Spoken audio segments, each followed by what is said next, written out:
Oi, crianças! Então, vamos às atividades de ciências? Muito bem, hoje nós vamos trabalhar o livro de atividades, certo? A página 56 e a página 57, tá bom? Então vamos lá. O conteúdo que vocês vão trabalhar aqui, os exercícios que vocês vão realizar, é de acordo com o conteúdo que nós trabalhamos no livro didático, tá?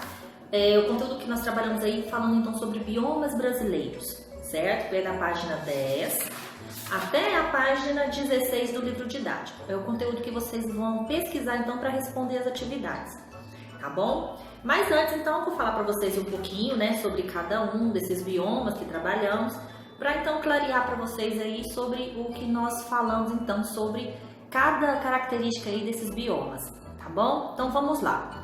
Sabemos que o Brasil é um país muito grande e por essa questão aí nós temos uma diversidade de animais, né, de plantas e outros seres vivos.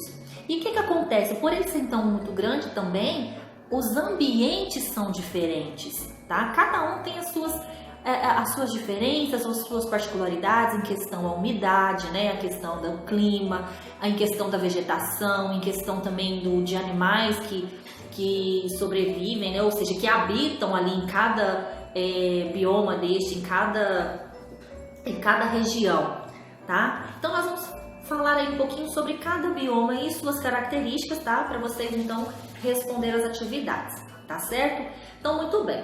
Por o Brasil então ter essas características aí muito diferentes, né, em questão de ambientes, o que acontece? Isso nos torna então um país com uma biodiversidade aí muito importante, muito interessante.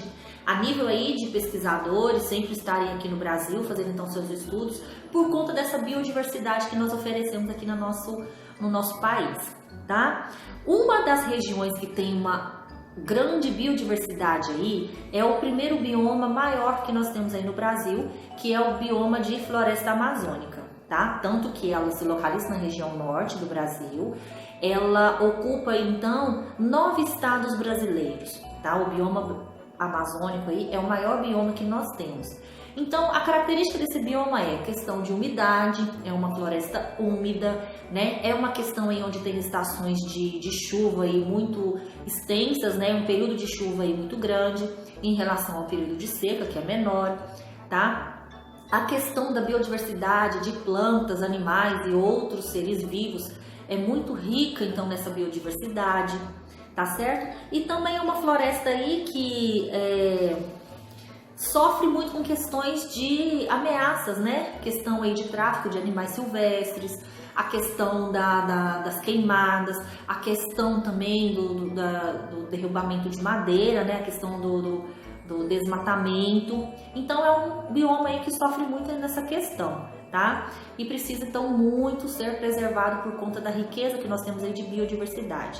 A questão também dos rios, né? São rios aí muito grandes, né? Muito favoráveis à navegação, né? Que estudamos aí a questão do rio Amazonas, que é um rio propício aí para navegação, transporte de pessoas, de mercadorias, não é? Então, a floresta amazônica, por ser então um bioma maior do país, porque ele corresponde aí a 9 estados brasileiros da região norte, então é um bioma muito rico em biodiversidade, tá? Outro bioma que falamos aí então é da Caatinga. É um bioma então que está localizado na região nordeste. É um bioma não tão grande quanto a floresta amazônica, mas é um bioma também muito característico, né? É de região assim de clima mais seco, períodos de chuvas aí são menores, certo? A vegetação aí são árvores menores, são árvores com galhos retorcidos. A grande vegetação aí mais característica da região é o cactus, tá? Existem animais aí que são endêmicos. O que são esses animais endêmicos? É que só existe nessa região, não existe em outro lugar, tá? Então, eles só existem aí na região da Caatinga, tá? Por isso que a gente diz, então, seres vivos aí endêmicos, tá certo? Então, uma região, então, que apresenta 2 estações, né? De seca de seca e chuva. É uma região onde apresenta, então, a questão de animais aí que se adaptam a essa região por conta do lugar ser mais mais seco, né? Então ele precisa resistir a esse período longo de seca. As plantas contêm uma quantidade de água, de armazenamento de água no seu interior para poder resistir também a esse período de seca, que são os cactos, tá? E os animais então característicos aí que nós temos é a seriema, tá? É o lagarto, são animais aí característicos da região de Caatinga, tá? Mata Atlântica. O nome Atlântica já diz, é uma vegetação aí que está no litoral, né, próximo ao Oceano Atlântico. É uma floresta muito parecida, muito semelhante com a região de floresta amazônica, por ser a questão de umidade, ser uma região mais úmida, ser uma região onde também chove com mais frequência, né, o período de chuva é maior do que o período de seca, tá? Também tem uma grande biodiversidade aí em relação às plantas, né, e animais e outros seres vivos, né, como os fungos. É um lugar por ser úmido, então tem uma grande proliferação aí de fungos. E os animais mais característicos da região, por ser úmido, por ser molhado, né, então a questão dos anfíbios, que são os sapos, rãs e as pererecas, são muito característicos aí da região de Mata Atlântica, tá? Além também de outros animais, né, como o gambá, que é um animal de hábito noturno, muito presente aí na Mata Atlântica, tá? Como os outros biomas também sofrem ameaças em questão de urbanização, crescimento das cidades, desmatamento, né? Então também tem essa questão aí preocupante quanto a essas ameaças. O cerrado é o segundo bioma maior que nós temos no Brasil, tá? Ele ocupa aí a parte central do país, tá? Toda a região central aí, centro-oeste, que é o estado de Minas Gerais, Goiás, Tocantins, tá? A região também do Maranhão. Então ele pega toda a parte central do Brasil, tá? É uma região aí que tem os períodos aí de chuva, né? Também um período de chuva e de seca. É um lugar quente, tá? E seco, não é um lugar úmido como a gente tem a floresta amazônica e a Mata Atlântica. Então o cerrado já é de clima mais seco, tá? A vegetação ali são árvores mais afastadas, são árvores mais baixas, também de galhos retorcidos. O grande representante aí de árvores da região do cerrado é o ipê. Tem uma variedade aí do ipê branco, ipê amarelo, ipê rosa, tá? Também tem animais aí muito característicos da região, como o tamanduá, como o lobo-guará, certo? A arara azul também é muito presente aí na região do cerrado, certo? E também sofrem com as questões de desmatamento e principalmente questões de incêndio. Por ser uma região de clima seco, na época então da seca, sofre muito com questões de queimadas, tá? Vocês sempre vão ver aí em jornais, em noticiários aí, a região do cerrado aí tem questão aí de incêndios, principalmente no período de seca, tá bom? O Pantanal então se localiza ali na região sudeste também, né? Abrange apenas 2 estados, que é o Mato Grosso do Sul e o Mato Grosso, tá? É um bioma pequeno, também muito importante, porque tem presença aí de muitos rios, né? Muitas nascentes, assim também como o cerrado, tá? Só lembrando um pedacinho aí, um pouquinho do cerrado, ele é muito característico em questões de presença de nascentes e rios, tá? Por isso é importante falar sobre a questão de quantidade de água aqui na região do cerrado, é muito importante, tá? Grande presença aí de nascentes e rios. Então o Pantanal também tem essa presença aí de águas, né? Principalmente na época das cheias, quando chove muito, esses rios inundam, né? Alagam toda a região do Pantanal. Tem uma grande biodiversidade também de animais, de peixes, certo? É presente aí a questão da água ser muito cristalina, por isso que é uma região do Pantanal muito visitada, tá? Em questões aí de turismo, certo? Muito bem. Ele apresenta também grandes diversidades aí de animais, né? Como a gente tem a presença do jacaré do papo amarelo, tá? Grande quantidade de rios em áreas alagoadas também. Isso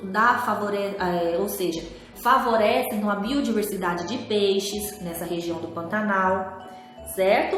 E também sofre as ameaças aí de queimadas, de desmatamento, de tráfico de animais silvestres, tá bom? E por último falamos do Pampa. Pampa também é um bioma, tá? Característico da região sul, tá? Na questão ele está presente ali no Rio Grande do Sul e também no Uruguai e também pela Argentina. É um bioma também muito característico, tá? É um clima frio, tá? A maior parte do ano aí é de clima frio. Tem períodos de chuva também, de seca, tá? Não é um lugar muito úmido, quanto à região norte, né? Mas é um período mais seco lá. Existe também a concentração de árvores maiores, como os pinheiros, como também as araucárias, certo? E os animais também são muito presentes, como o graxaim,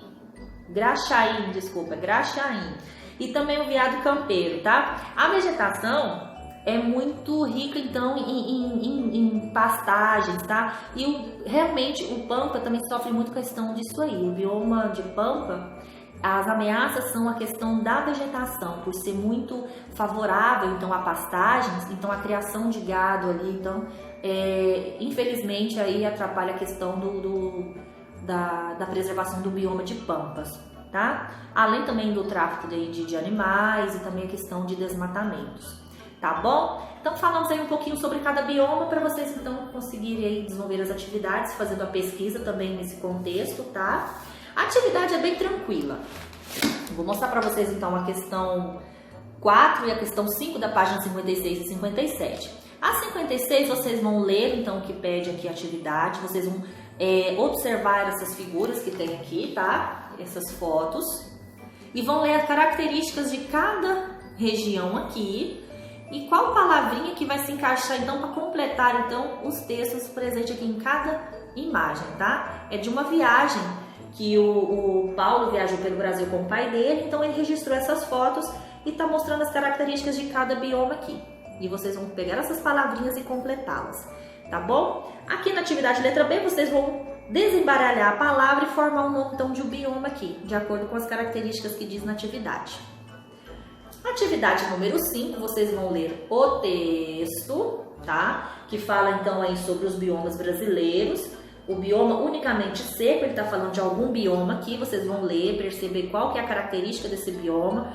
Observem também as fotografias para responder as atividades logo em seguida, tá bom? Então essa é a atividade de ciências de hoje. Aguardo vocês então na sala virtual para a gente corrigir essas atividades, tá? É importante a presença de todos, tá bom? Aguardo vocês então na sala virtual na segunda-feira. Até lá então. Bom fim de semana para vocês, bom descanso.